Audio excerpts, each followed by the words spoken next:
बिहार के सभी शिक्षक भाइयों शिक्षिका बहनों सादर नमस्कार प्रणाम। साथियों, विगत कई वर्षों से शिक्षकों के छात्रों की जो बड़ी बड़ी समस्याएं हैं, उन सारी समस्याओं को एक समस्या का समाधान का झंडी दिखा करके उस पर पर्दा डाला जा रहा है, वो है स्थानांतरण। लगातार शिक्षक को स्थानांतरण का प्रलोभन देकर के अन्य समस्याओं से ध्यान भटकाने का काम किया जा रहा है। कल स्थानांतरण संबंधी नियमावली भी आ गई है, जिस नियमावली में है कि पहले रेशनलाइजेशन किया जाएगा, उसके बाद स्थानांतरण किया जाएगा रिक्त सीटों पर।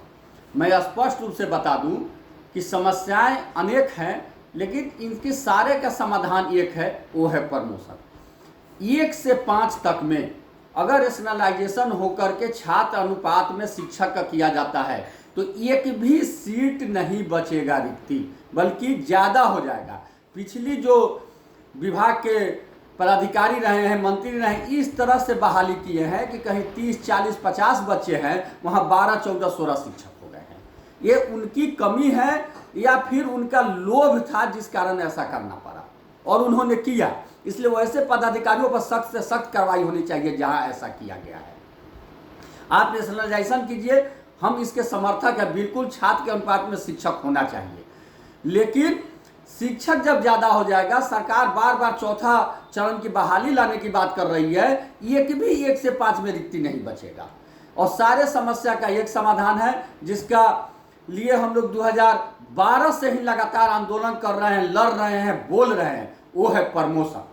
जब 2003 में, 5 में, 6 में बहाली हुई थी, तो उस समय सारे शिक्षक जो प्राइमरी में बहाल हुए थे 1 से 8 तक के लिए बहाल हुए थे। लेकिन 12 नियमावली को लाकर 1 से 5 और 6 से 8 में किया गया, और उस समय उस नियमावली में यह दर्शाया गया कि नियमावली लागू होने के 2 साल बाद, यानी 2014 से, और पंचायत शिक्षक बनने के 8 साल बाद, यानी 1 जुलाई 2006 से 8 साल बाद 2014 से, क्लियर था, दोनों डेट मिला दिया गया था कि 2014 से आधे सीट पर बहाली होगी 6 to 8 में, और आधे सीट पर 1 से 5 के शिक्षकों का प्रमोशन दिया जाएगा। लेकिन 14 से 26 साल 12 साल हो गया, एक बार भी प्रमोशन नहीं हुआ। जब शिक्षा मंत्री चंद्रशेखर जी थे, हम लोग की 3 राउंड की वार्ता हुई थी, और उन्होंने कहा था, उनके साथ प्राइमरी डायरेक्टर थे, डिप्टी डायरेक्टर थे, प्रधान सचिव थे, कहे थे कि बहुत जल्द 1 से 2 माह में इन लोग का प्रमोशन हो जाएगा। लगातार अशोक चौधरी जी मंत्री थे, लगातार जो भी मंत्री बनते गए उनसे वार्ता होती गए, उन्होंने प्रमोशन का लोग देते गए। लेकिन मामला को हाई कोर्ट में सरकार द्वारा, सरकार के लोगों द्वारा ले जाया गया और उसको लटका करके रख दिया गया।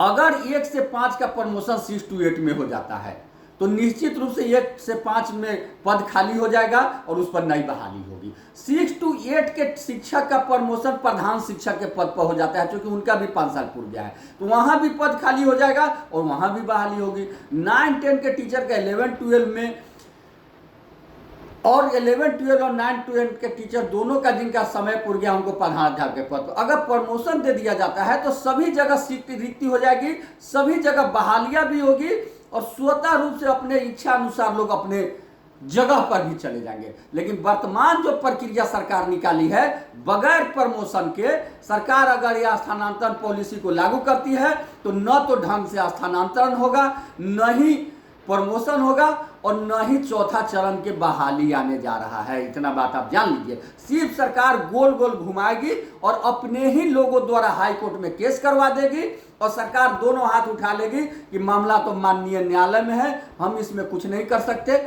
जैसे ही न्यायालय का आएगा, हम इसको कर देंगे, और न्यायालय में मामला 5 साल, 10 साल, 20 साल चलता रहेगा। तब तक अधिकांश शिक्षक रिटायर कर जाएंगे, कुछ नहीं होगा। वर्तमान सरकार की जो नियम है, जो लग रहा है, उसकी मंशा यही स्पष्ट रूप से देखने को लगे। इसलिए हम सरकार से मांग करते हैं, और तमाम शिक्षक भाइयों बहनों से और शिक्षक संगठन के प्रतिनिधियों से, जनप्रतिनिधियों से हाथ जोड़कर मांग करते हैं कि आप सरकार तक अपनी बात पहुंचाएं, और निश्चित रूप से पहले सरकार प्रमोशन दे, तभी यह बहाली प्रक्रिया हो पाएगी। जब तक प्रमोशन नहीं होगा, यह नहीं हो पाएगी। जिस तरह से प्रमोशन 12 साल से लटका हुआ है, स्थानांतरण भी लटक जाएगा, और यह नहीं होगा। और सरकार सबको खुश करना चाहेगी, लेकिन कोई खुश नहीं होगा। इसलिए आप लोग से एक बार पुनः आग्रह है कि हर हाल में प्रमोशन सरकार दे, इसके लिए हम लोग लड़े, आगे बढ़े। इनकलाब जिंदाबाद, शिक्षक संघ जिंदाबाद। आपका केशव कुमार, प्रदेश अध्यक्ष शिक्षक संघ बिहार। जय हिंद, जय शिक्षक।